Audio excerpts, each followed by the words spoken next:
Given the timing of 2019, a major world event did occur shortly after that, and I wonder if you could talk about how it affected your research directly and how that led to evolution within the direction of your project. We can all remember faintly what happened from 2019 to 2020.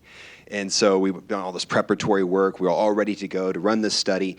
2020 happens. I'm just kind of scrolling through my news feed, and I noticed within about a month or two, I was perplexed about how health measures that were being rolled out, let's say about social distancing, wearing masks, and later with vaccines, how almost the moment the words were uttered, it became a sort of political football. I wrote up a proposal and said, well, what if we try to understand the underpinnings of political ideology and extremism? If you could outline just like what you discovered and how the results are meaningful. What I found was really striking is how the way someone thought in terms of their reasoning capabilities, that was less informative of whether or not they were likely to have a political view of one sort or another, a flavor of extremism or not. Well, I wanted to find out, well, what it could be influencing these metacognitive markers. Is it a skill that you can train up, or is it a trait?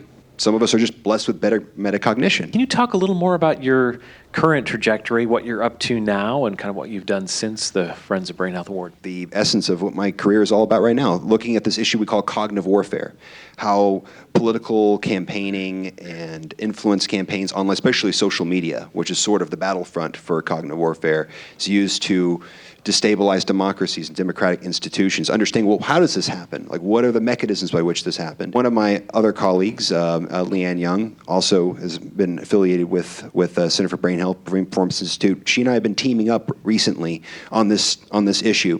And what we're discovering is, as you look at the stories of people who used to be political extremists, right?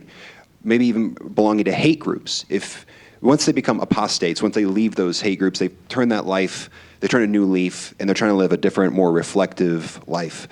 What they talk about is how, from the very start, it was a sense of purpose and meaning and connectedness. We are having to take the best of our skills, as best we can muster them, to see, well, how do you measure these sorts of constructs? How do you measure whether or not someone has a sense of purpose or a sense of meaning in their life? You know how influential this is at the nexus of human behavior, but it really is straining us in a very exciting way as a worthy challenge. If somebody really feels like there's a lack of that or a dearth of that in their life, give someone a sense of direction so they can find an alternative outlet. What's interesting about that is this data showing that, yes, you want to reach people on that hardware level, right? Even think cognition, even the metaphor itself speaks to the mechanical gear-like aspect of how our mind works, right? But we also understand there's these other aspects of who we are that really animate us when we get up in the morning, that sense of why am I here and what am I doing with all my efforts and energies. Can you comment on the importance of having had the funding and being able to lead a project early in your career?